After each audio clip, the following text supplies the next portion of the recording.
stone has a statue inside it, and it's my job as an artist to discover it. So every piece of cardboard has something in it. Maybe it's a face, and it's my job to show you how to find your face in your cardboard. So here are the faces that I posted up on Instagram earlier last month, and I had used some cardboard that was white on one side and brown on the other. But what I'm going to do is show you how you can prep this cardboard so that you can, either watercolor on it or color on it with other mediums to embellish your faces. And I'm just going to show you how to rip the cardboard so that you kind of get this. You get a little bit of paper left, which you need so that you can actually do some drawing or painting, and still you're left with some of these ridges that add all this fun texture and interest. So this piece, see that it's white on both sides, and when you're ripping, you can see that you're already getting just kind of organically some fun texture. And what we want to do, you turn it over and you're like, oh, surprised, you get a whole bunch of fun on this side.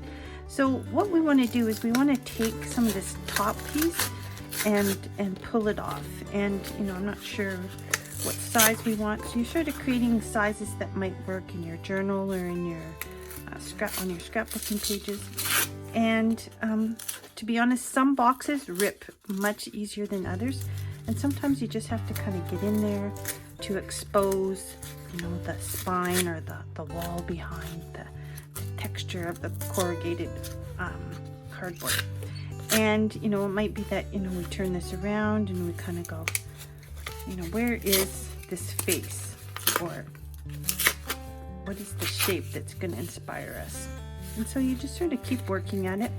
You could use some scissors here to sort of help it along. And basically that's all you do, is kind of just keep manipulating it, and then you might end up with something that sort of tickles your fancy.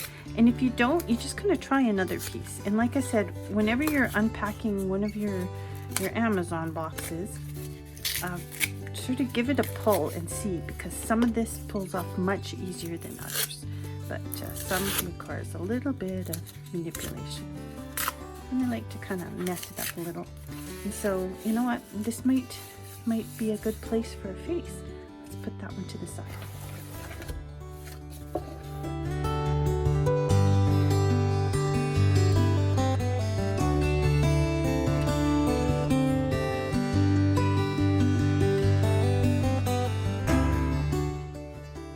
First thing I want to do is I want to prep this surface because it's very absorbent. It's going to absorb my mediums, and I want to make sure that I get some really vibrant colors. So I'm going to use, you can use either clear gesso, or I have some absorbent ground.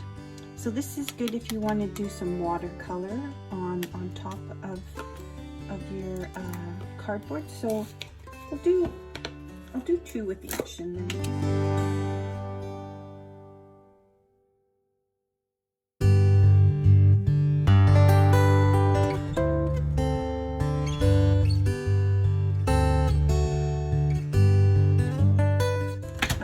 the one I used for these faces came from Unity, so Donna Downey ones.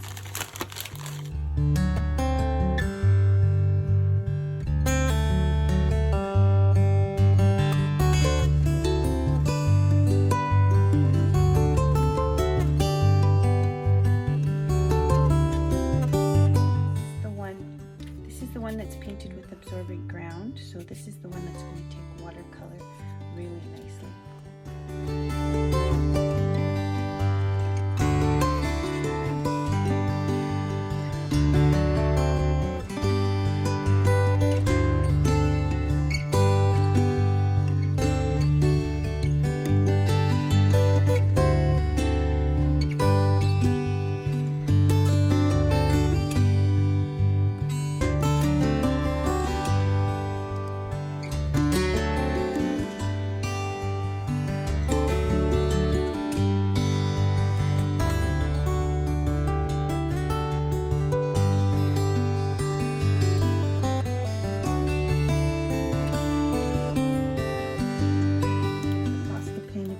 go in and brighten up those eyes where the white is.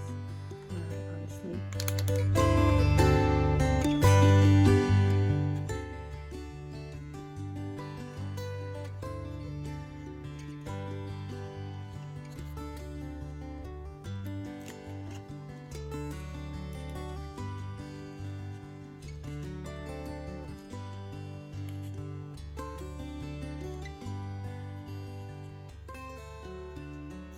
Ladies, for this gal I just grabbed a bunch of string and gave her some hair, and like I said with this one I just left her really simple, so then you can go in and add these to your journal and you get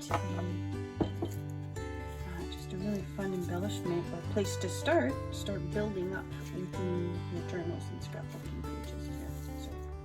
So these are just, you can leave them as is, as elements on a page or in your art, or you can, start adding to them and building up.